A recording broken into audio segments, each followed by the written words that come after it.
Guzman na po. Dito na si Tita Maxi, mag-a-advise sa inyo. May mga video akong gagawin na Guzman Part 1, Part 2, Part 3. Panoonin nyo para alam nyo anong prevention for Guzman.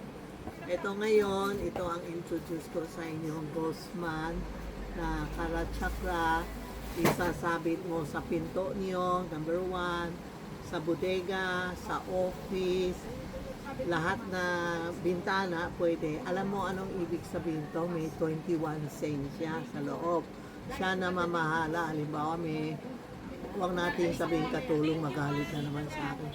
May masamang tao, intention sa'yo, mawawala. Halimbawa, sa office, mga secretary, mga may intention na kawin kayo o ano, ito ang gagamit nyo. O sa kotse for accident, lalo na yung mga funeral, alam mo, di ba? Pag nakilibing, tapos ayaw lumakad, minsan ganun kapatid ko ganun ayaw sila umalis, yung funeral kotse nahihinto, no?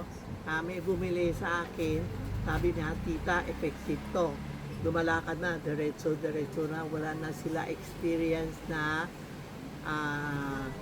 may problema, ganoon. Ito po, two-side yan. Lifetime na ito, lalagay nyo, halimbawa, door to door, o tabi nyo, dalawang door, meron isang poste, lalagay mo ito. Ito ang tinatawag na Karat Chakra sa kotse, accident, hold up. Tapos may nangyari yun, naklilindol, no? Ang bahay nila hindi nakasama. Nataka siya, bakit ibang bahay na lubog o sila naka-stay pa. Ito ang Karat Chakra, medyo maliit. Ngayon, may dumating ako malaki,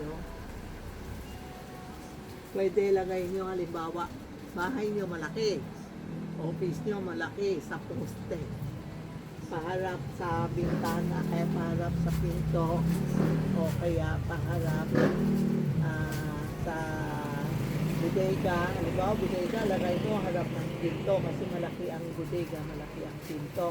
O malaking bahay, o sa living room, office, maganda, sa gitna.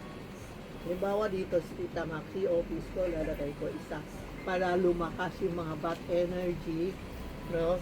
Hindi aalis. Andito lahat na protection natin. Siya po. Siya ang ngayon dumating pinaka-powerful, lalo na Guzman. Ang dumating lang, dalawa. Makaber na kayo, sabihin nyo, dalawa na lang before. Next week pala, Guzman na. Sige, makuha na kayo, para lalagay nyo sa bahay nyo, sa office nyo. Feng Shui is a guide lang po. Kung naniniwala kayo, lagay nyo. Pag hindi maniniwala, sarado ang bibig. Kasi may mangyayari kung nagsasalita tayo ng masama. Hindi mo alam yung mga bad energy sa tabi mo.